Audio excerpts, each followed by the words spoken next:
Hello everyone, welcome to Study IQ. Study IQ के इस video में हम जीएस के क्वेश्चंस का अभ्यास कर रहे हैं। जीएस सेक्शन को इस बार आपको बहुत ज़्यादा रेस्पेक्ट देनी होगी, बहुत ज़्यादा तवज्जो देनी होगी। अब वो समय गया जब आप सोचते थे कि आप मैथ और रीजनिंग कर लेंगे, थोड़ा बहुत इंग्लिश मैनेज कर लेंगे और जीएस तो इधर उधर से जैसे भी आप कच्ची पक्की सी कर ही लेंगे। अब वो समय गया।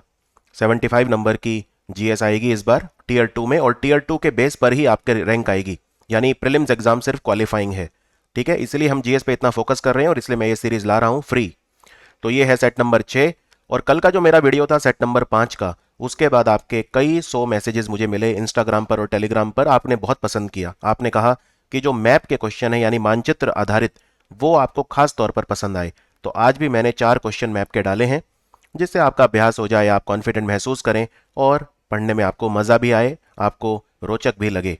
ठीक है, तो मेरी स्ट्रैटेजी ये रहती है कि जो रोचक चीज़ें हैं और जो उतनी रोचक नहीं है या जो थोड़ी नीरस किस्म की हैं, उनको बीच में उनका एक अच्छा सा समन्वय स्थापित कर दूं, जिससे दोनों चीज़ें आप अधिग्रहण कर सकें।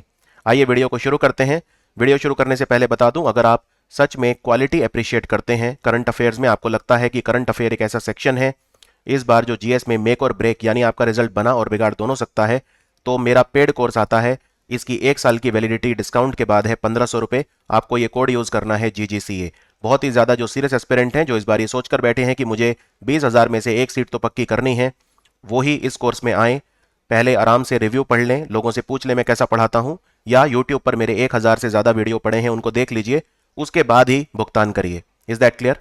तो ये कोड हमेशा याद रखना, वरना आपको ये 1700 रुपये का पड़ेगा। अगर आप ये कोड यूज़ करेंगे तो आपको 200 रुपये का डिस्काउंट मिलेगा और आप इसको सिर्फ 1500 रुपये में ले सकते हैं। अगर आप इसे आज खरीदते हैं या जिस भी दिन खरीदते हैं, आपको पिछले 2.5 साल में जितने भी वीडियोस अपलोड हुए हैं सब मिलेंगे इसके अंदर, और एसएससी सीजीएल के लिए स्पेशल क्विज भी आपको मिलेंगे। चलिए, जीएस तो फ्री है, लेकिन ये सीरीज एकदम इसको एंजॉय करते रहिए। डेली 1 वीडियो आएगा। तो मेरा पहला जो सवाल है वो भी मैप से है। सर क्रीक, ये हमारा पाकिस्तान के साथ बॉर्डर है। भारत का किस राज्य का बॉर्डर पाकिस्तान से जो लगता है उसे सर क्रीक कहते हैं?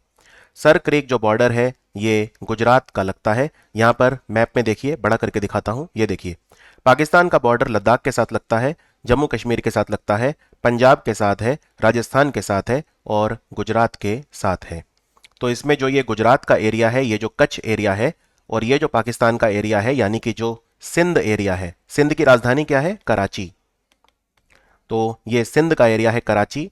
और तो ये जो बॉर्डर लगता है, याद रखिए, इसको हम सर क्रीक बोलते हैं। वैसे कराची यहाँ पे समुद्र से भी लगता है, तो यहाँ पे एक बीच भी है फेमस, जिसे हम क्लिफ्टन बीच कहते हैं। तो ये क्वेश्चन एग्जाम में आया हुआ है। ये याद नहीं किस एग्जाम में आया था, लेकिन ये पक्की बात है कि एग्जाम का क्वेश्चन है। और वो क्वेश्चन क्या था?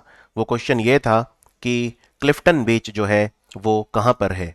तो ये ध्यान रखिए, क्लिफ्टन बीच जो है वो कराची में है। और पाकिस्तान जो है उसमें कुछ चीज़ें और भी पूछ सकते हैं, जैसे ये पूछ सकते हैं कि जो पाकिस्तान है उसके प्रधानमंत्री कौन बने हैं नए? तो वो बने हैं शहबाज शरीफ। इनफैक्ट अभी कुछ दिन पहले एक पेपर हुआ था, 23 या 22 तारीख को एक पेपर हुआ था, आई थिंक 23 को हुआ था। तो 23 तारीख को RRB regional rural bank clerk mains exam में ये क्वेश्चन एग्जैक्ट आया था कि पाकिस्तान के प्रधानमंत्री कौन है, और कई बच्चे गलत मार्क कराए थे। तो शहबाज शरीफ हैं अब। और शहबाज शरीफ की पार्टी का क्या नाम है? इसको बोलते हैं पाकिस्तान मुस्लिम लीग नवाज। ये नवाज शरीफ के भाई हैं। इनसे पहले थे इमरान खान, और इमरान खान जो हैं इनकी पार्टी का नाम था पाकिस्तान तहरीक इंसाफ। पाकिस्तान तहरीक इंसाफ। और ये जो पूरा बॉर्डर है हमारा भारत और पाकिस्तान का, इसे क्या बोलते हैं? इसे हम रेड क्लिफ लाइन बोलते हैं। इसे हम रेड क्लिफ लाइन बोलते हैं। आपको कुछ चीज़ें और भी याद रखनी है, जैसे पाकिस्तान का सर्वोच्च नागरिक सम्मान कौन सा होता है?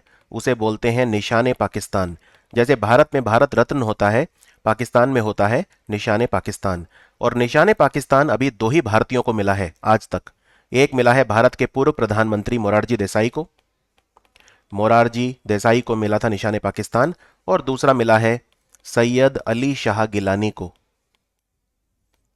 सैयद अली शाह गिलानी, इन्हें मिला है। और एक अवार्ड और होता है जो उनका दूसरा सर्वोच्च सम्मान होता है, जिसे बोलते हैं हिलाल ए पाकिस्तान। तो ये मिला है बिल गेट्स को अभी अभी, माइक्रोसॉफ्ट कंपनी जिन्होंने शुरू करी थी, क्योंकि पाकिस्तान में काफ़ी दान पुण्य करा है इन्होंने, वहाँ के अस्पतालों में काफ़ी दान दिया है। तो बिल गेट्स को उन्होंने हिलाले पाकिस्तान, ये सेकंड हाईएस्ट सिविलियन ऑनर है उनका, ये दिया था। तो ये पता होना चाहिए। वैसे एक चक्रवात आया था जिसका नाम है गुलाब, और ये गुलाब नाम भी पाकिस्तान ने सुझाया था, यानी साइक्लोन गुलाब, गुलाब नाम किसने दिया था? ये पाकिस्तान ने दिया था। Is that clear? और पाकिस्तान जो है, इसमें अगर मैं आपसे पूछूं कि पाकिस्तान का राष्ट्रीय पशु कौन सा है या राष्ट्रीय पक्षी कौन सा है, तो क्या आप आंसर बता सकते हैं? देखो, पाकिस्तान का जो राष्ट्रीय पक्षी है उसको बोलते हैं चकोर, और पाकिस्तान का जो राष्ट्रीय पशु है उसको बोलते हैं मारखोर। मारखोर।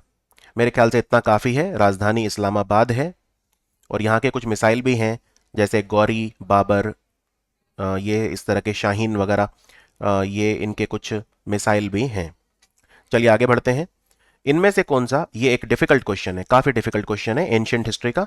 इनमें से कौन सा सिंधु घाटी सभ्यता का साइट है, जगह है, जो नदी जिसके किनारे वो है वो सही मैच नहीं किया? याद रखिए, आंसर एक से ज्यादा हो सकता है। क्लियर? यानी more than one can be correct. तो मोहेनजोदड़ो सिंधु नदी के किनारे है। उसके बाद हड़प्पा, हड़प्पा घग्गर नदी के किनारे है। उसके बाद सूतका गेंदर, ये दश्त नदी के किनारे है। और चन हुंदड़ो, ये रावी नदी के किनारे है। तो इनमें से कौन सा सही नहीं है, ये पूछा है, कौन सा सही नहीं है। ठीक है, चलिए देखते हैं। पहले मोहेनजोदड़ो, आज ये पाकिस्तान में पड़ता है, ये सिंधु नदी के किनारे है, ये ठीक है। मोहेनजोदड़ो जो है, यहाँ पे ग्रेट बाथ मिला है, यहाँ पे बहुत वो डांसिंग गर्ल स्टैचू मिला था जो ब्रॉन्ज धातु का बना है, कांस्य का बना है। यहाँ पे पशुपति की सील मिली थी, तो काफ़ी सारी चीज़ें यहाँ पाई गई थी। हड़प्पा की बात करते हैं। हड़प्पा जो है ये घग्गर नदी के किनारे नहीं है। हड़प्पा जो है ये रवि नदी के किनारे है। Is that clear? तो ये गलत हो गया, यानी हड़प्पा वाला, यानी बी हो गया एक तो। उसके बाद बात करते हैं एक और जगह जो मुझे लगता नहीं कि आपने सुनी होगी, थोड़ी सी डिफिकल्ट है ये जगह, इसका उच्चारण करना भी डिफिकल्ट है। इसको बोलते हैं सूतकागेंडोर। सूतकागेंडोर ये दक्षिण बलूचिस्तान में है, और ये दश्त नदी के किनारे है। ये ठीक है, ये बिल्कुल ठीक है। और अब हम आते हैं हमारे आखिरी विकल्प पर, जो कि है चन हुंदड़ो। चन हुंदड़ो जो है ये रवि नदी के किनारे है? नहीं, ये रवि नदी के किनारे नहीं है, ये इंडस नदी के किनारे है। Is that clear? और ये एकमात्र ऐसा शहर है विदाउट अ सिटाडेल, जहां पे कोई सिटाडेल नहीं है, राइट, कोई फोर्ट नहीं है, तो वो। Is that clear? तो इनमें आंसर हो गया बी और डी सही, सुमेलित नहीं है, बाकी सब सही सुमेलित हैं। बाकी इंडस वैली सिविलाइजेशन के जो भी साइट न्यूज़ में आते हैं वो याद रखिए। जैसे लोथल अभी अभी न्यूज़ में आया था, लोथल अहमदाबाद जिले में आता है, गुजरात में। लोथल न्यूज़ में क्यों आया? क्योंकि यहाँ पे नेशनल मैरीटाइम हेरिटेज कॉम्प्लेक्स बन रहा है, यानी कि यहाँ पर राष्ट्रीय समुद्री विरासत स्थल बन रहा है पुर्तगाल की सहायता से। तो लोथल न्यूज़ में इसलिए आया था। ढोलावीरा न्यूज़ में आया था। ढोलावीरा क्योंकि पिछले साल यूनेस्को वर्ल्ड हेरिटेज साइट बना था, दो बने थे, ढोलावीरा और तेलंगाना का रामप्पा मंदिर, जिसे हम काकाटिया रुद्रेश्वर मंदिर भी बोलते हैं। Is that clear? तो ये एक डिफिकल्ट क्वेश्चन था, बहुत ही डिफिकल्ट।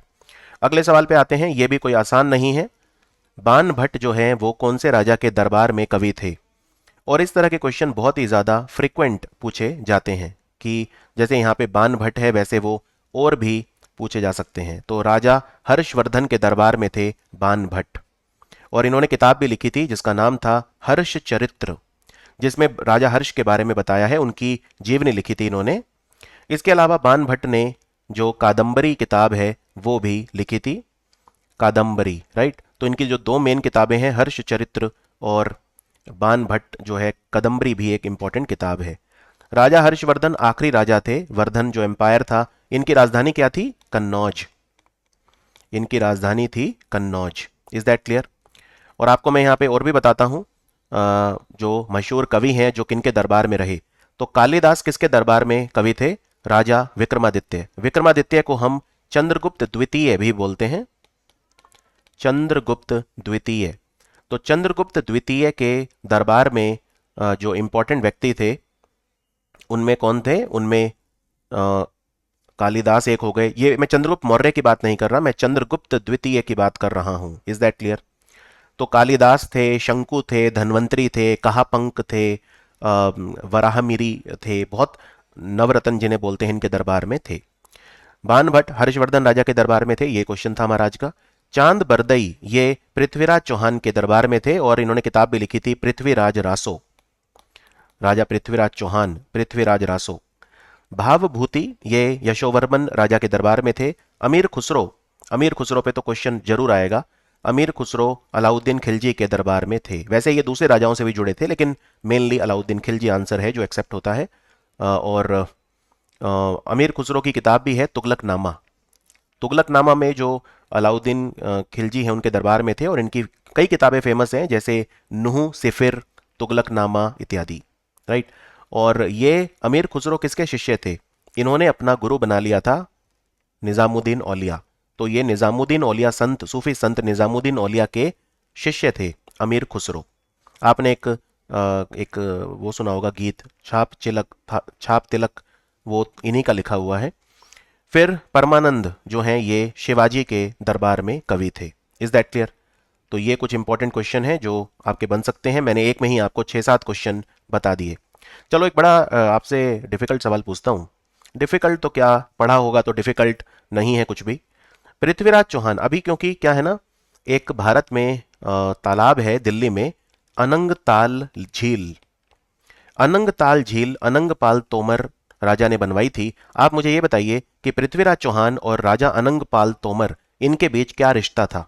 ये वही बता पाएगा जिसने अच्छे से हिस्ट्री पढ़ी है, और बाकी आप कमेंट्स में पढ़ सकते हैं दूसरे लोग जब आंसर करेंगे। चलिए आगे बढ़ते हैं। इनमें से कौन सा राज्य है जहां पर काला हिरण यानी ब्लैक बक जिसे हम बोलते हैं, यहां पे आप फोटो देख सकते हैं, इसको हम ब्लैक बक या काला हिरण बोलते हैं, ये किस राज्य का राजकीय पशु नहीं है, यानी कि स्टेट एनिमल नहीं है? पंजाब, हरियाणा, आंध्र प्रदेश या तेलंगाना? तो ये डिफिकल्ट सवाल है। तो इन 4 में से 3 राज्य का स्टेट एनिमल ब्लैक बक है, जिसका नहीं है वो है तेलंगाना। तेलंगाना का स्टेट एनिमल है, उसे बोलते हैं जिंका, या जिसे हम स्पॉटेड डियर बोलते हैं। है तो ये हिरण ही, लेकिन थोड़ा अलग तरह का हिरण है। वैसे आपको एक चीज बता देता हूं, चलो। भारत के बहुत सारे राज्य ऐसे हैं जिनका स्टेट एनिमल हिरण होता है, लेकिन हिरण भी इतने तरह के मिलते हैं इंडिया में जिसकी कोई सीमा नहीं। जैसे मैं आपको एग्जांपल देता हूं, जैसे मणिपुर का स्टेट एनिमल जो है वो है संगई, और संगई भी एक हिरण है।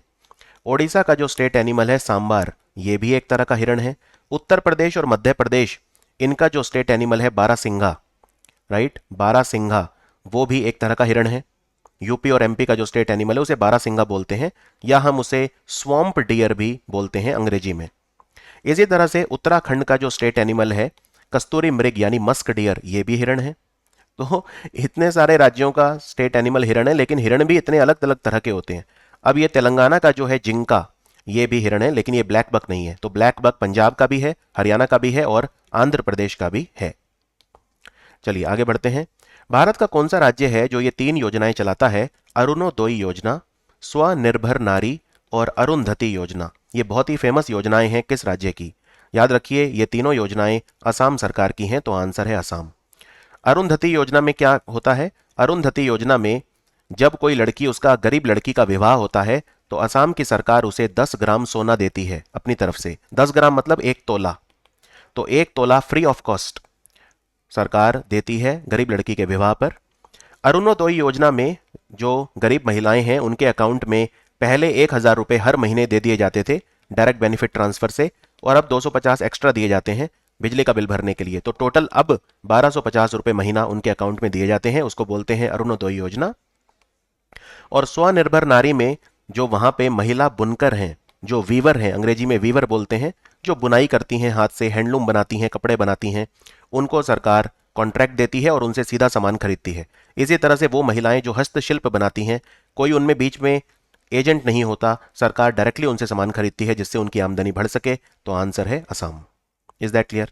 ओडिशा सरकार की सबसे फेमस योजना है कालिया योजना, जिसमें किसानों के अकाउंट में पैसा सीधा डलवाया जाता है। ये वैसे ही है जैसे केंद्र सरकार पीएम किसान योजना चलाती है, प्रधानमंत्री किसान सम्मान निधि योजना, जिसमें 6,000 रुपए हर किसान के अकाउंट में डाले जाते हैं। तो ओडिशा सरकार की कालिया योजना बिल्कुल कुछ वैसी ही है। Is that clear? चलिए आगे बढ़ते हैं। इनमें से हमारे संविधान का कौन सा आर्टिकल इमरजेंसी प्रोविजन नहीं बताता, यानी कि किसी इमरजेंसी से, किसी आपात से नहीं जुड़ा? आर्टिकल 350, आर्टिकल 352, 356 और 360। देखिए, जो आपात लगता है, इमरजेंसी लगती है, वो हमारे संविधान के आर्टिकल 352 से लेकर आर्टिकल 360 के बीच में उसके प्रोविजन है। तो 350 नहीं है, तो आंसर है आर्टिकल 350। ठीक है। अब इनमें बहुत सारी चीजें आपको याद रखनी है। सबसे पहले आर्टिकल 352 होता है राष्ट्रीय आपात यानी नेशनल इमरजेंसी। 356 होता है स्टेट इमरजेंसी, राष्ट्रपति शासन। आर्टिकल 360 होता है वित्तीय आपात यानी फाइनेंशियल इमरजेंसी। अगर पूछें इनमें से कौन सी इमरजेंसी कभी नहीं लगी है, तो वो है फाइनेंशियल इमरजेंसी। वित्तीय आपात कभी भी नहीं लगा है। चलिए एक डिफिकल्ट सवाल आपसे पूछता हूं। भारत के कौन से दो राज्य ऐसे हैं जिनमें कभी भी आर्टिकल 356 नहीं लगा है, यानी राष्ट्रपति शासन कभी नहीं लगा है? तो एक तो है तेलंगाना और एक है छत्तीसगढ़। तेलंगाना और छत्तीसगढ़ में जो स्टेट इमरजेंसी है वो कभी भी नहीं लगी है। और आपको अब मैं थोड़ा और डीप ले चलता हूं, ठीक है, थोड़ा और डेप्थ में पढ़ाता हूं। देखो, जो नेशनल इमरजेंसी होती है ये कब लग सकती है? तो ये लग सकती है, ये भी दो तरह की होती है। एक होती है एक्सटर्नल और एक होती है इंटरनल। ठीक है, एक्सटर्नल और इंटरनल। अब जो इंटरनल इमरजेंसी होती है वो आर्म्ड रिबेलियन के केस में लग सकती है। आर्म्ड रिबेलियन यानी नेशनल इमरजेंसी दो तरह की होती है, एक्सटर्नल या इंटरनल। इंटरनल वाली आर्म्ड रिबेलियन, ये शब्द जो है आर्म्ड रिबेलियन, ये संविधान में 44वां संशोधन जब हुआ था तब डाला था। इससे पहले इसे इंटरनल डिस्टर्बेंस बोलते थे। तो 44th अमेंडमेंट के बाद हमने ये शब्द डाला था आर्म्ड रिबेलियन। और जो एक्सटर्नल वाली है वो लग सकती है वॉर या एक्सटर्नल एग्रेशन के केस में। अब वॉर और एक्सटर्नल एग्रेशन में क्या फर्क होता है? वॉर मतलब होता है जब दो कंट्री डिक्लेयर कर देते हैं कि हाँ हम युद्ध में हैं। अगर वो डिक्लेयर नहीं करते हैं ऑफिशियली, जैसे मान लो भारत का अगर प्रधानमंत्री कैमरे पर आकर सबके सामने बोल दे कि देखो हम पाकिस्तान के साथ युद्ध में हैं, तो मतलब वो वॉर है। और अगर वो डिक्लेयर ना करें और वैसे ही चल रहा है तो फिर वो एक्सटर्नल एग्रेशन कहा जाएगा। Is that clear? तो इस केस में ये लगती है नेशनल इमरजेंसी। यहां पे चलो आपको और डेप्थ में बताता हूं एक दो चीजें। हमारा जो संविधान है, जब इंदिरा गांधी ने राष्ट्रीय आपात लगाया था 1975 में, इमरजेंसी लगाई थी, तो हमारे संविधान में 38वां संशोधन हुआ था जिसने ये कहा था कि नेशनल इमरजेंसी जब लगेगी तो उस पर जुडिशियल रिव्यू अप्लाई नहीं होगा, क्योंकि इंदिरा गांधी को यह डर था कि कहीं सुप्रीम कोर्ट इसको कैंसिल ना कर दे। तो जुडिशियल रिव्यू का कंसेप्ट हमने अमेरिका से लिया है।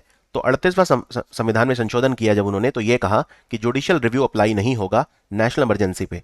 लेकिन बाद में 44वां संशोधन हमारे संविधान में हुआ था, 44th अमेंडमेंट, जिसमें यह चीज हटा ली गई थी।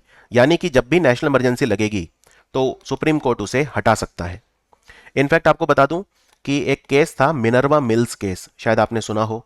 मिनर्वा मिल्स केस जो था 1980 का, उसमें सुप्रीम कोर्ट ने यह कहा था कि नेशनल इमरजेंसी को कोर्ट में चैलेंज किया जा सकता है। तो यह भी आपको पता होना चाहिए। इतनी डेप्थ काफी है आपके लेवल तक। आगे बढ़ते हैं। भारत में आपने इंडस्ट्री सुनी होगी, एमएसएमई इंडस्ट्री सुना है? सूक्ष्म लघु और मध्यम उद्यम, यानी कि micro small and medium enterprise. जो मीडियम एंटरप्राइज होते हैं, कई बार हम उन्हें मझोले उद्यम भी बोलते हैं। मझोला, मझोला मतलब मीडियम। तो उस इंडस्ट्री को क्या बोलते हैं भारत में, जिसमें आप 10 करोड़ तक का निवेश करते हैं और 50 करोड़ तक का सालाना कारोबार करते हैं। यानी ये सीमा है जो निर्धारित की हुई है। तो अगर आप 10 करोड़ रुपए से कम की लागत से वो उद्योग लगा रहे हैं और आपका सालाना कारोबार 50 करोड़ से कम है, तो उसको स्मॉल कहा जाता है। ठीक है, तो मैं आपको तीनों कैटेगरी बता देता हूं। तो पहली है माइक्रो, फिर है स्मॉल और फिर है मीडियम। हम माइक्रो मतलब सूक्ष्म उद्योग उसे बोलते हैं जिसमें आपका निवेश 1 करोड़ रुपए तक का है और सालाना कारोबार 5 करोड़ रुपए तक का है। स्मॉल बोलते हैं अगर, जो मैंने आपको बताया, 10 करोड़ तक का निवेश है और सालाना कारोबार 50 करोड़ तक का है। और मध्यम यानी मझोला उद्यम उसे बोलते हैं अगर आपका निवेश 50 करोड़ तक का है और सालाना कारोबार 250 करोड़ तक का है। और अगर आपका 250 करोड़ से ज्यादा का कारोबार है या 50 करोड़ से ज्यादा का निवेश है, तो फिर हम उसे लार्ज इंडस्ट्री बोलेंगे। फिर वो एमएसएमई कैटेगरी में नहीं आएगी। और एमएसएमई कैटेगरी में आने का फायदा क्या होता है? वेल, लोन आसानी से मिल जाता है, सरकार की योजनाएं हैं इन पे लागू होती हैं। जैसे अभी अभी रैंप योजना शुरू की गई है जिसको वर्ल्ड बैंक फंड कर रहा है, वो एमएसएमई के लिए है। तो अगर एमएसएमई इंडस्ट्री है तो उसको फायदा मिलेगा इसका। इसी तरह से जो एमएसएमई होते हैं उन्हें प्रायोरिटी सेक्टर लैंडिंग में भी बैंक उधार देते हैं। एक शेड्यूल्ड कमर्शियल बैंक जो होते हैं हमारे, उनको 40% उधार अपना प्रायोरिटी सेक्टर को देना पड़ता है, और इसमें से भी 7.5% उन्हें एमएसएमई सेक्टर को देना पड़ता है। तो ये सब कुछ फ़ायदे होते हैं, सरकार की स्कीम्स आती हैं एमएसएमईज़ के लिए, उनका लाभ उन्हें मिल जाता है। चलिए अगले सवाल पे आते हैं। अगला सवाल है ऑर्गेनाइजेशन, इंपॉर्टेंट ऑर्गेनाइजेशन। ये बहुत बड़ी कैटेगरी बन चुका है, मैं आपको बता देता हूं, इसको बिल्कुल हल्के में मत लेना। राइट, इस बार यूपीएससी का भी जो एग्जाम हुआ था उसमें कम से कम 9 क्वेश्चन थे जो ऑर्गेनाइजेशन से आए थे। ये एक पूरी कैटेगरी बन चुकी है। तो कल मैंने वीडियो में सवाल आपसे पूछा था शंघाई सहयोग संगठन को लेकर, आज पूछ रहा हूं बिम्स्टेक को लेकर। Bay of Bengal initiative for multi sectoral technical and economic cooperation, यानी कि तकनीकी और आर्थिक सहयोग के लिए जो संगठन है उसे बिम्स्टेक बोलते हैं। तो बिम्स्टेक के बारे में कौन सा कथन सही नहीं है? बिम्स्टेक में 5 मेंबर हैं दक्षिण एशिया से और 2 मेंबर हैं दक्षिण पूर्वी एशिया से, यानी 5 मेंबर साउथ एशिया से हैं और 2 मेंबर साउथ ईस्ट एशिया से हैं। यह स्टेटमेंट ठीक है। बिम्स्टेक में टोटल 7 मेंबर हैं और इनमें से 5 दक्षिण एशिया से हैं। दक्षिण एशिया से कौन से हैं? बांग्लादेश, भूटान, इंडिया, नेपाल और श्रीलंका। और 2 हैं साउथ ईस्ट एशिया से, यानी आसियान देशों से, म्यांमार और थाईलैंड। तो ये 7 मेंबर हैं इसमें, ये ठीक है। कभी कंफ्यूजन हो बिम्स्टेक में कितने मेंबर हैं, तो बिम्स्टेक में काउंट कर लो, BIMSTEC, यानी 7 हैं तो मेंबर भी 7 हैं। ठीक है, चलो आगे। बिम्स्टेक जो टेक्नोलॉजी ट्रांसफर सेंटर बना है अभी अभी, वो कोलंबो में स्थापित किया गया है, ये भी ठीक है। बिम्स्टेक के देश एक दूसरे की हेल्प करेंगे टेक्नोलॉजी ट्रांसफर में, तो उसके लिए जो केंद्र बना है वो कोलंबो बना है, कोलंबो श्रीलंका में है, ये ठीक है। बिम्स्टेक का हेडक्वार्टर ढाका में है, ये भी ठीक है। बांग्लादेश की राजधानी ढाका में बिम्स्टेक का हेडक्वार्टर है। और भारत बिम्स्टेक समिट का आयोजन करेगा 2023 में, ये गलत है। भारत नहीं करेगा, थाईलैंड करेगा। एक्चुअली क्या है, बिम्स्टेक समिट जो इस साल हुआ था 2022 में, वो श्रीलंका में हुआ था कोलंबो में, और अगले साल थाईलैंड में होगा, क्योंकि थाईलैंड अब इसकी अध्यक्षता उसने ले ली है। तो जब भी होगा थाईलैंड में होगा, ये जरूरी नहीं है कि 2023 में होगा, लेकिन भारत में तो डेफिनेटली नहीं होगा। यानी अगला बिम्स्टेक समिट जब भी होगा थाईलैंड में होगा, ये ध्यान रखिए, इतना आपके लेवल तक काफी है। और बिम्स्टेक के जो कंट्री हैं वो पैनेक्स अभ्यास भी करते हैं, आपदा प्रबंधन के लिए, डिजास्टर मैनेजमेंट के लिए जो वो करते हैं, वो पैनेक्स अभ्यास ये करते हैं। आइए अगले सवाल पे आते हैं। नूरुद्दीन मोहम्मद सलीम, ये किस शासक का बचपन का नाम था? नूरुद्दीन मोहम्मद सलीम, ये क्वेश्चन जो है उतना आसान नहीं है, ये लगता है आसान है लेकिन मेरे हिसाब से तो आसान नहीं है। तो याद रखिए, ये जो नाम था वो किसका था? जहांगीर का था। ठीक है, तो आंसर है जहांगीर। नूरुद्दीन बोलते थे। और जहांगीर का जब साम्राज्य था ना, तब 2 अंग्रेज लोग आए थे। कौन कौन थे वो? एक तो थे विलियम हॉकिंस और एक थे सर थॉमस रो। 2 अंग्रेज लोग भारत को विजिट किया था उन्होंने जहांगीर के समय में। एक तो थे विलियम हॉकिंस और एक थे sir Thomas Roe. Is that clear? और जहांगीर जो है, उनका विवाह हुआ था नूर जहां से। नूर जहां, मेहरुनिसा जिन्हें नूर जहां बोलते थे, उनसे। तो सबसे पहले बाबर थे, बाबर के बाद हुमायूं, ये आपको पता होना चाहिए, फिर अकबर, फिर जहांगीर, फिर शाहजहां और फिर औरंगजेब। तो ये इनका क्रम है जिसमें ये आए थे। ठीक है, बाबर, हुमायूं, अकबर, जहांगीर, शाहजहां और औरंगजेब। चलिए अब हम आगे बढ़ते हैं। किस व्यक्ति ने 2 बहुत ही इंपॉर्टेंट किताबें लिखी थी? ये हाई लेवल का क्वेश्चन है। एक का नाम है मजमा उल बहरेन, यानी मिंगलिंग ऑफ 2 ओशियंस, यानी जहां 2 समुद्र मिलते हैं, 2 समुद्र आपस में मिलते हैं, तो मजमा उल बहरेन। और दूसरी किताब का नाम था सरे अकबर। सरे अकबर, ग्रेट मिस्ट्री। तो ये किसने लिखी थी, ये आपको बताना है। याद रखिए, ये लिखी थी दारा शिकोह ने। दारा शिकोह। अच्छे अच्छे लोग ये सवाल नहीं कर पाएंगे, बहुत ही टफ सवाल है ये, और काफ़ी टफ है। दारा शिकोह के बारे में बहुत ज़्यादा पढ़ाया नहीं जाता, बस इतना पढ़ाया जाता है कि शाहजहां के 4 बेटे थे और ये उनके नाम थे, और उनमें 3 मर गए थे और बन गया औरंगजेब तीनों को मारकर। तो ये सही है कि शाहजहां के 4 बेटे थे, एक दारा शिकोह थे, एक थे मुराद बख्श, एक थे शुजा, शाह शुजा, और एक थे औरंगजेब। और औरंगजेब प्रिवेल्ड, औरंगजेब ने बाकी तीनों को ख़त्म करवा दिया और फिर खुद जो है वो राजा बन गए थे। तो सत्ता की लड़ाई थी। हाँ, अगर शाहजहां की चलती तो वो दारा शिकोह को ही बनाते। तो दारा शिकोह ने दो किताबें लिखी थी जिनके नाम मजमा उल बहरैन और सिर अकबर है। दारा शिकोह जो हैं 1655 में उनके जो पिता हैं, उन्होंने शाहजहां ने उन्हें क्राउन प्रिंस यानी युवराज डिक्लेयर किया था, लेकिन औरंगजेब ने उनका कत्ल कर दिया था और सत्ता पे खुद बैठ गए थे 30 अगस्त 1659 को। दारा शिकोह सिर्फ 44 साल के थे जब उनको मार दिया उन्हीं के भाई औरंगजेब ने।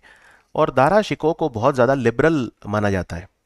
उनका आर्ट वगैरह में, कला के क्षेत्र में काफ़ी इंटरेस्ट था। तो काफ़ी ज़्यादा वो लिबरल एक व्यक्ति माने जाते हैं दारा शिकोह, राइट। तो बस इतना आपके लेवल तक काफ़ी है मेरे ख्याल से, याद रखिए ये चीज़ें। चलिए आगे बढ़ते हैं। इनमें से कौन सा सही मैच नहीं किया हुआ है? यहाँ पे जो लेफ्ट साइड में दिया है वो एक बांध है और ये वो नदी है जिसके ऊपर वो है, तो कौन सा सही नहीं है? सबसे पहले तिलैया बांध। तिलैया बांध जो है वो बराकार नदी पे है। तेहरी बांध अलकनंदा नदी पे है। पंचेत बांध जो है वो दामोदर नदी पे है। और मैथन डैम जो है वो बराकार नदी पे है। ये जो मैथन डैम है, इसका नाम मैथन क्यों है? इसका मतलब होता है मां का स्थान। मां का स्थान मतलब मैथन।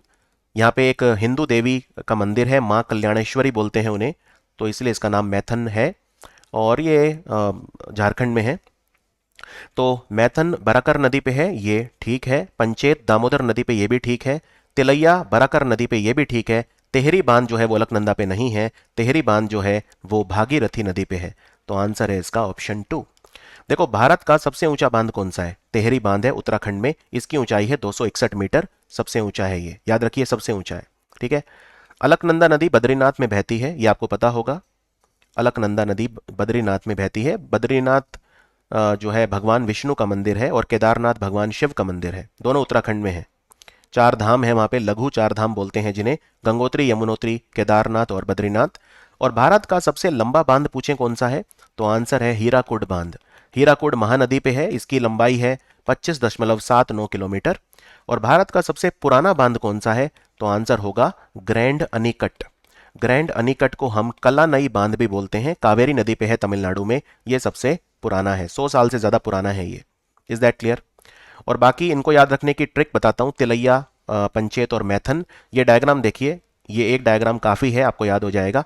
अब इसमें जो मैं लाल रंग में दिखा रहा हूं वो नदी है दामोदर नदी।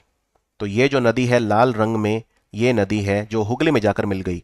तो ये जो नदी है यहां पर, जिसे मैं हरे रंग में दिखा रहा हूं, ये हुगली नदी है जो गंगा का पानी लेकर आ जाती है। डिस्ट्रीब्यूटरी बोलते हैं इसे। और ये लाल रंग में जो है ये कौन सी नदी है? ये दामोदर है, जिसे हम बंगाल का अतिशोक बोलते हैं, सौरा ऑफ बंगाल। और यहां पे मैं नीले रंग में दिखा रहा हूं, ये नदी है बराकार नदी, जो आके मिल गई दामोदर में। Is that clear? अब अगर पूछें बराकार नदी पे कौन सा बांध है, तो तिलैया बांध और मैथन बांध, ये दोनों बराकार नदी पे हैं। तो यहां पे तिलैया और मैथन दोनों बराकार नदी पे हैं, बिल्कुल ठीक है। फिर दामोदर पे कौन कौन से हैं? दामोदर पे है पंचेत बांध, तेनूघाट बांध और कोनार। तीन तीन बांध हैं दामोदर पे, कोनार, तेनूघाट और पंचेत। Is that clear? तो ये बड़ा आसान है। कई बार मैप्स की या ट्रिक वगैरह लगा के भी आप कर सकते हैं। इनमें से विशु जो त्योहार है ये एक इंपॉर्टेंट त्योहार है। कौन से राज्य का त्योहार है ये आपको बताना है। विशु त्योहार, देखो, जो मलयाली नया साल होता है हम उसे विशु बोलते हैं, तो आंसर है केरल। केरल में जो नया साल होता है उसे विशु के रूप में मनाया जाता है। Is that clear? विशु के रूप में। और केरल में और भी इंपॉर्टेंट त्योहार हैं जो आपको पता होने चाहिए। तो कौन कौन से इंपॉर्टेंट त्योहार हैं केरल के एग्जाम पॉइंट ऑफ व्यू से? सिर्फ ओणम का त्योहार बहुत फेमस होता है, अभी आया था पीछे ओणम। ओणम में जो भोजन किया जाता है उसे साद्या बोलते हैं। फिर यहाँ पे एक अट्टुकल पोंगल त्योहार होता है। इसके पीछे बहुत लंबी कहानी है, शॉर्ट में बता देता हूँ।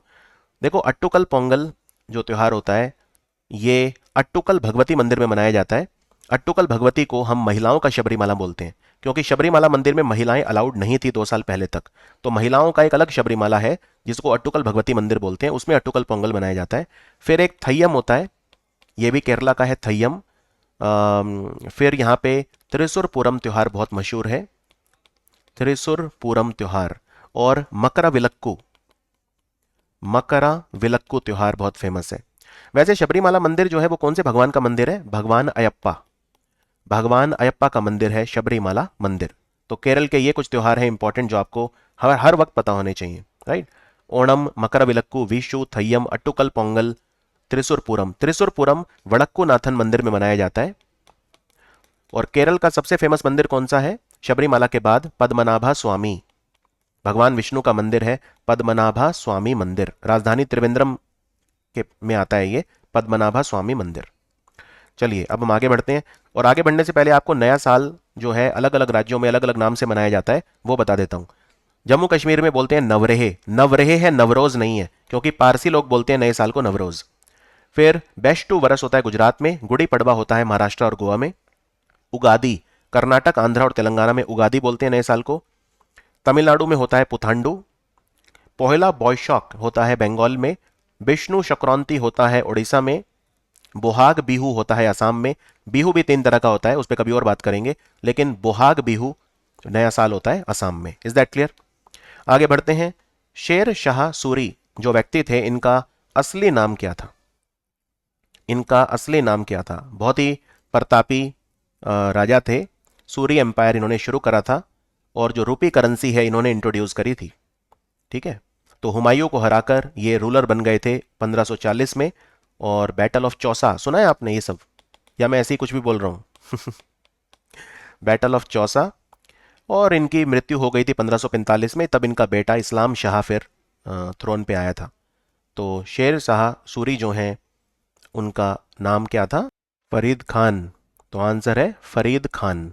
शेर शाह सूरी, फरीद खान। और इस पे क्या क्या क्वेश्चन आ सकते हैं शेरशाह सूरी? एक तो मैंने वो बता दिया बैटल ऑफ चौसा, और वो सब आपको बता दिया। हाँ, शेरशाह सूरी का जो साम्राज्य था, शेरशाह सूरी और उनके बाद जो आए थे सूरी एम्पायर, 15 साल तक था। इस पीरियड को हम सेकंड अफगान एम्पायर बोलते हैं।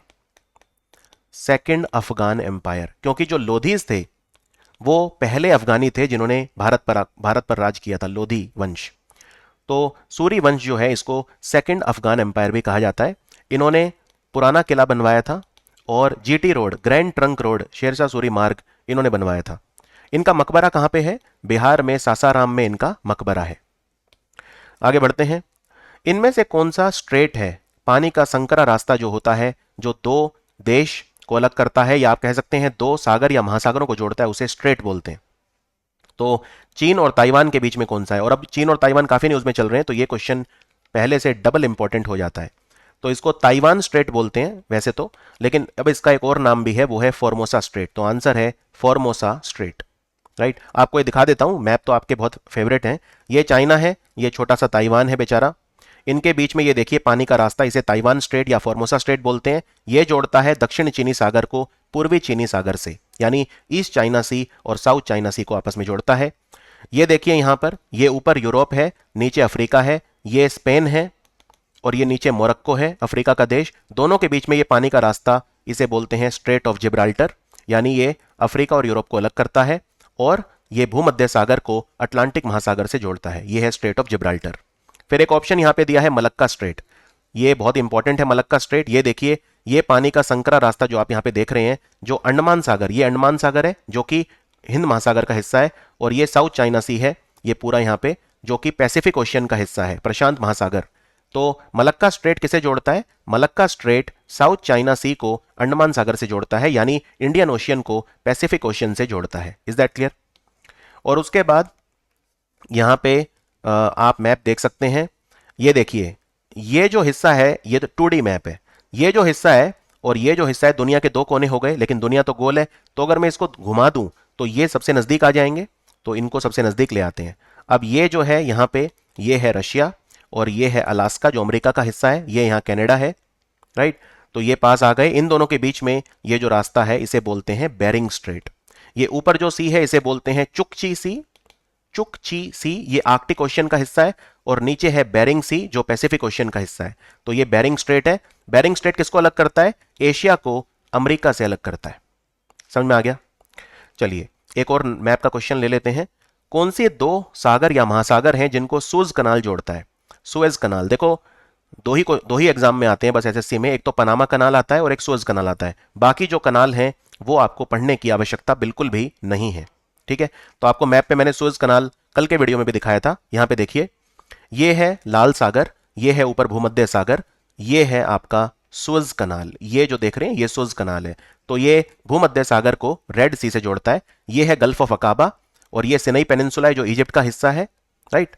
ये है बाब अल मंडेब स्ट्रेट जो रेड सी को जोड़ता है गल्फ ऑफ एडन से, और ये है स्ट्रेट ऑफ हॉर्मुज जो जोड़ता है पर्शियन गल्फ को गल्फ ऑफ ओमान से। तो यहां पे क्या आंसर हो गया? मेडिटेरेनियन सी और रेड सी को जोड़ता है सुएज कनाल। और पनामा कनाल किसे जोड़ता है? ये मैप देखिए फिर से दुनिया का। ये है पूरा नॉर्थ अमेरिका जिसमें 3 देश आते हैं, कनाडा, यूएसए और मैक्सिको। और ये है साउथ अमेरिका जिसमें बहुत सारे कंट्री आते हैं। और ये बीच में ये सेंट्रल अमेरिका बोलते हैं इसे। अब इसके इस तरफ है पैसिफिक ओशियन, ये है अटलांटिक ओशियन। तो इन दोनों को जोड़ता है ये रास्ता, इसे बोलते हैं पनामा कनाल। यहां पे देश है एक पनामा, वहां से गुजरता है पनामा कनाल। तो ये प्रशांत महासागर और अटलांटिक महासागर को जोड़ता है। Is that clear? चलिए आगे बढ़ते हैं। इनमें से कौन सा वंश है जो खिलजी वंश के बाद आया था? खिलजी वंश के बाद कौन सा डायनेस्टी आया था, ये आपको बताना है। ये मैंने आपको एक ऑर्डर बताया था कि जो दिल्ली सल्तनत है, दिल्ली सल्तनत जो है उसका ऑर्डर क्या था, यानी पहले कौन आया, बाद में कौन आया। तो उसका एक क्रोनोलॉजी होता है जो आपको फॉलो करना पड़ता है, राइट। तो याद रखिए, इसमें सबसे पहले मामलुक वंश था, फिर खिलजी, खिलजी के बाद आया तुगलक वंश, तो आंसर है तुगलक। Is that clear? तो गुलाम वंश था मामलुक वंश। ये बेसिकली स्लेव थे मोहम्मद गौरी के। कुतुबुद्दीन ऐबक एक फेमस रूलर थे, उनके फाउंडर थे। और फिर और भी थे इसमें, कुतुबुद्दीन ऐबक, वो उन पे नहीं जाएंगे, जो इंपॉर्टेंट नहीं उन पे नहीं जाएंगे। उसके बाद फिर जो अगला वंश आया वो था खिलजी वंश, फिर तुगलक वंश, फिर सैयद वंश और फिर लोदी वंश। तो ये दिल्ली सल्तनत का जो है क्रोनोलॉजी कह सकते हैं या आप टाइमलाइन कह सकते हैं इसे। तो ये आपको ध्यान रखना है। चलिए आगे बढ़ते हैं। इनमें से कौन सा ज्वालामुखी सही मैच को नहीं किया हुआ? ये इंडिया के अंदर ज्वालामुखी हैं, हो सकता है आपने इनके नाम ना सुने हो। ये पॉसिबिलिटी है, पूरी पॉसिबिलिटी है। मैं सरप्राइज नहीं होऊंगा अगर आपने इनके नाम ना सुने हो तो। ये कोई आसान क्वेश्चन नहीं है। भारत के जो ज्वालामुखी हैं वो आपको पता होने चाहिए कौन कौन से हैं। तो बर्टंग आइलैंड, बर्टंग आइलैंड अंडमान आइलैंड्स में आता है, यानी अंडमान निकोबार में आता है। धीनोधर की पहाड़ियां गुजरात में आती हैं, ये भी ज्वालामुखी वाली पहाड़ियां हैं धीनोधर। दोसी हिल्स हरियाणा में आती हैं और तोशम हिल्स महाराष्ट्र में आती हैं। इनमें से कौन सा सही सुमेलित नहीं है? देखो, भारत में जो ज्वालामुखी हैं या जो वॉल्केनिक ओरिजिन के पठार हैं वो काफ़ी हैं। बराटंग आइलैंड अंडमान में है, ये ठीक है। डिनोडर हिल्स जो हैं वो गुजरात में हैं, ये भी ठीक है। ठीक है ना। डिनोडर जो हिल्स हैं गुजरात में हैं, ये फुल्ली एक्सटिंक्ट हैं। देखो, ज्वालामुखी भी बहुत तरह के होते हैं, एक जो विलुप्त हैं, एक जो सोए हुए हैं, सुस्ताए हुए हैं, और एक जो एक्टिव हैं, ज्वलंत हैं, एकदम ज्वलनशील कह लो।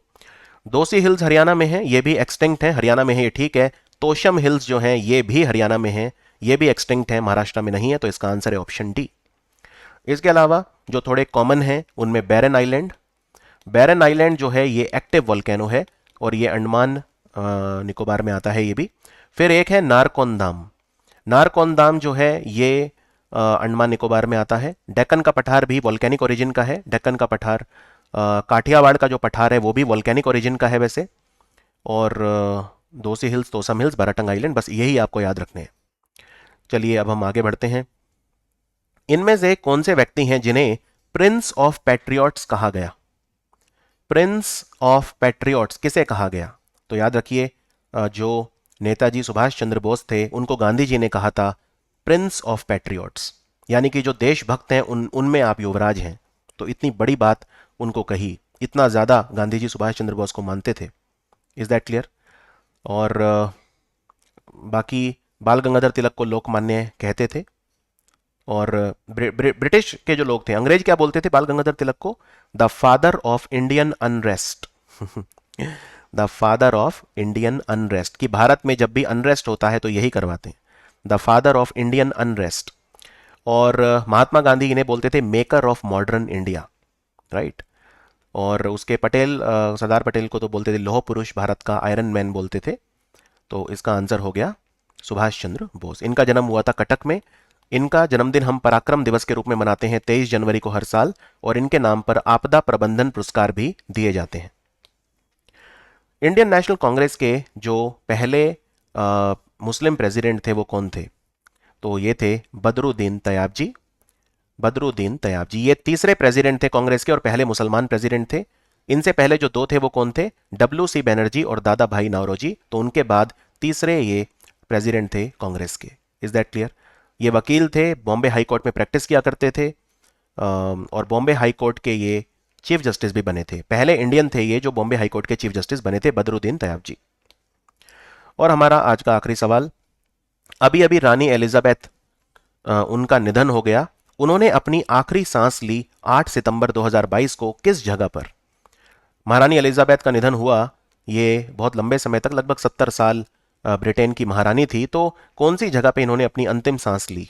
तो याद रखिए, आपके ऑप्शन पढ़ देते हैं पहले। Buckingham palace London, Balmoral castle Scotland, 10 Downing street Westminster London, या रॉयल पवेलियन ब्राइटन। याद रखिए, आंसर है Balmoral castle Scotland. Balmoral castle Scotland. Britain में 3 कंट्री आते हैं, एक है स्कॉटलैंड, एक है वेल्स और एक है इंग्लैंड। इन 3 देशों को मिला के ब्रिटेन बोलते हैं। और अगर आप इनमें नॉर्दर्न आयरलैंड को जोड़ दें, पूर्वी आयरलैंड, तो ये बन जाता है यूनाइटेड किंगडम। ये फर्क होता है ब्रिटेन में और यूनाइटेड किंगडम में। यूनाइटेड किंगडम में हम नॉर्थ आयरलैंड को भी जोड़ देते हैं। 2 आयरलैंड है, नॉर्दर्न आयरलैंड और Republic of Ireland. Republic of Ireland Europe का हिस्सा है। ये तो बाहर निकल गए थे, ब्रेग्जिट कर लिया था इन्होंने, लेकिन जो रिपब्लिक ऑफ आयरलैंड है वो उसी में आता है, यूरोप में ही आता है, राइट। लेकिन जो नॉर्दर्न आयरलैंड है वो यूके का पार्ट है, यूनाइटेड किंगडम का पार्ट है, राइट। स्कॉटलैंड, वेल्स और इंग्लैंड मिला के ब्रिटेन। और अगर इनमें 4 कंट्री जोड़ दो, मतलब स्कॉटलैंड, वेल्स और इंग्लैंड में नॉर्दर्न आयरलैंड को भी जोड़ दो, तो बन गया यूके। ये पहली चीज याद रखिए, ठीक है। कम से कम ये तो पता होना चाहिए हमें, हम जिस रानी की बात कर रहे हैं वो कहाँ की रानी थी। और क्वीन एलिजाबेथ के बाद जो राजा बने हैं वो हैं किंग चार्ल्स तृतीय। जो उम्र में सबसे बड़ा होता है वो बनता है, चाहे वो मेल हो या फीमेल, उसी हिसाब से वो राजा या रानी बनता है। तो आप सोचेंगे रानी के बाद राजा कैसे आ गया? क्योंकि किंग चार्ल्स सबसे बड़े हैं, इसलिए वो राजा बने हैं। अगर ये महिला होती कोई सबसे बड़ी, तो वो दोबारा रानी बनती। अब किंग चार्ल्स की जो पत्नी है कैमिला, वो क्या कहेंगे? क्या उन्हें रानी कहेंगे? नहीं, उन्हें कहेंगे क्वीन कंसॉर्ट। अब जब रानी एलिजाबेथ की मृत्यु हुई बालमोरल कैसल में, स्कॉटलैंड में, तो इन्होंने झंडा झुका दिया, वो सब चीजें की गई। यानी कि जो शोक मनाया गया, उस ऑपरेशन का क्या नाम था? उसका नाम था operation London bridge. Operation London bridge. London bridge एक ब्रिज है जो थेम्स नदी के किनारे है। तो ये इतना बड़ा शौक था कि जैसे एकदम से लंदन ब्रिज जो है उसका फाल हो गया हो, ठीक है। तो उसे ऑपरेशन लंदन ब्रिज कहा गया, जब रानी के बाद, जब मृत्यु के बाद शोक मनाया गया। और क्या भारत की तरफ से कोई गया था? हाँ, भारत की तरफ से द्रौपदी मुर्मू गई थी। ये उनकी पहली विदेश यात्रा थी, शोक मनाने वो गई थी वहां पर ब्रिटेन में। द्रौपदी मुर्मू गई थी वहां पर। Is that clear? मयूरभंज से हैं द्रौपदी मुर्मू, संथाल इनकी ट्राइब है, पहली जनजातीय राष्ट्रपति हैं और दूसरी महिला राष्ट्रपति हैं प्रतिभा पाटिल के बाद। और किंग चार्ल्स बने हैं। अच्छा, युवराज कौन बना है नया? क्योंकि प्रिंस तो पहले प्रिंस थे, अब तो किंग बन गए हैं, तो कोई युवराज बना होगा, तो वो हैं प्रिंस विलियम्स। प्रिंस विलियम्स हैं, ये बने हैं नए। एक तो Duke and duchess of Cornwall, ये टाइटल इनको और इनकी पत्नी को दिया है, कैथरीन मिडल्टन को, प्रिंस विलियम्स। और प्रिंस विलियम जो हैं ये अगले प्रिंस ऑफ वेल्स भी बने हैं। इनको 2 टाइटल दिए गए हैं, प्रिंस ऑफ वेल्स भी और ड्यूक ऑफ कॉर्नवाल भी, दोनों हैं Prince Williams. Is that clear? और एक चीज और बताता हूं, चलो।